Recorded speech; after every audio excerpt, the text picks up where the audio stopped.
When the next Flash Talk speaker was 4 years old, he would draw drawings that were spooky. They were beautiful. They were so brilliant that everybody said, you know, when you grow up, you're going to be an architect like your dad. He didn't want to be like his dad, but hey, things happen. Now, if I say Kunlé Adeyemi to you, would you know who he is? The Makoko Floating School in Lagos, Nigeria. Have you heard of it? Right, that's his work. He'll probably hate that I mentioned that because it's like being a musician and somebody keeps saying, will you play that hit song that I used to dance to when I was at school? It's like that, but it's also our gateway into his world. He speaks about architecture in a way that sounds like prose or poetry. I'm a little bit biased because we come from the same country, but Kunlé, come up here.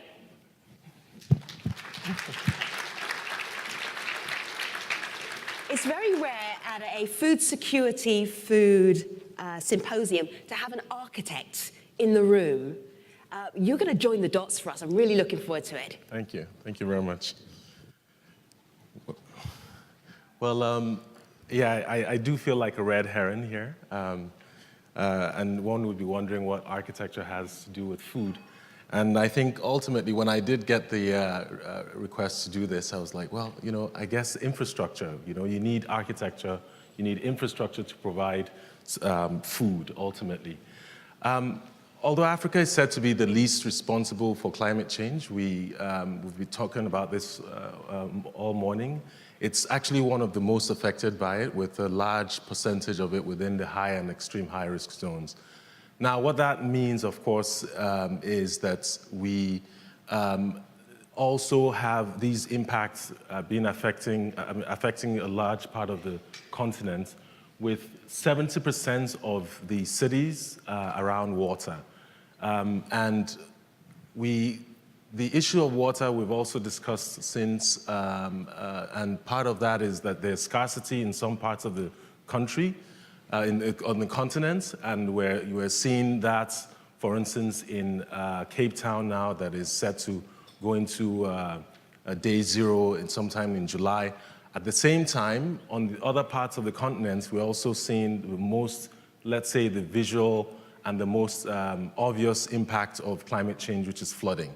So on one end, we've got scarcity. On the other end, we have flooding and conditions of water in the city.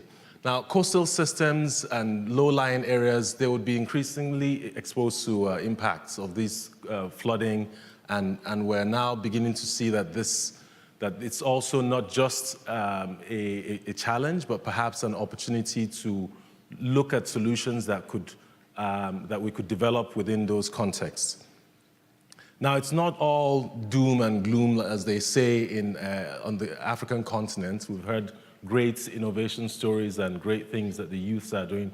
And particularly, I would say some of the most interesting and obvious developments on the continent are through the arts and culture. You know, we've got music going really, popular. I'm sure a lot of people enjoy Nigerian music again. Fashion, film, visual arts, literature. We've got great people. So there's a lot of development, and of course food even getting into a culinary experience on the continent.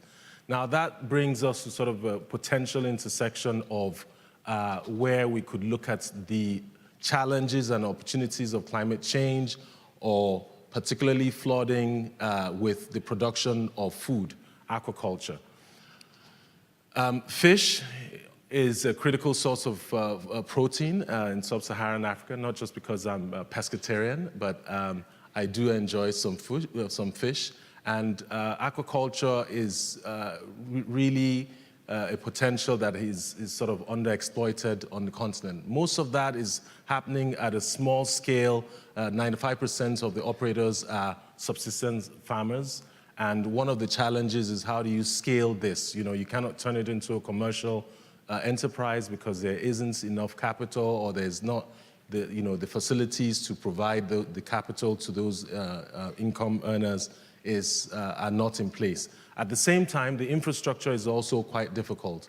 So what we are seeing is that a number of people are already adapting to these to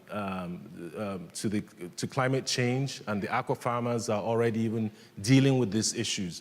So there is innovation, there is adaptation already going on the continent. So what we're looking at is perhaps opportunity to really integrate aquaculture into small-scale agriculture, and the idea is that how can we create conditions that uses the challenges of climate change, but also see them as opportunities to allow us to think differently, to build differently, and hopefully to live differently. As an architecture and urbanism practice, we created a solution that allows smallholders scalable solutions to create a structure that would, or to provide a structure that would both accommodate aquaponics and also fish farming, but also accommodation for space, storage, and all kinds of things. The first prototype is what Femi alluded to, which we built in, sorry, I think one of my slides is gone, which were built in 2012, and we built, that's the Makoko Floating School, and we built the second one in Venice, and the third one in, it's now going to be built in Belgium. And hopefully what we're looking at is that this is one of several solutions to begin to create a scaled-up idea of developing solutions for bridging the gap between issues of climate change and creating cities that not only fight against water, but learn to live with it and produce food for the continent. Thank you. Kunlé, well improvised. Your next work. Yes. The next work that we can see, where will we see it and what is it about? Well, two things. One would be in New York, which is a new cultural space for the Shed. Sure. It's a prelude to the Shed that opens in May. Does everybody know what the Shed is? In New York? No. Well, the Shed is a cultural institution in New York that is built to sort of accommodate performance arts for people from all walks of life. And the second project is actually in Belgium, which is the third iteration of the floating school. We've now improved the system and turned it into a building system, essentially. Yeah. Which one's better? It always gets better, so this is going to be, yeah. All right. Yeah, but it depends on the, criteria for judgments. The first is also really good. All right. Okay. Kunlé Adeyemi, thank you so much. Thank you very much. Bye-bye. Thank you. Yeah.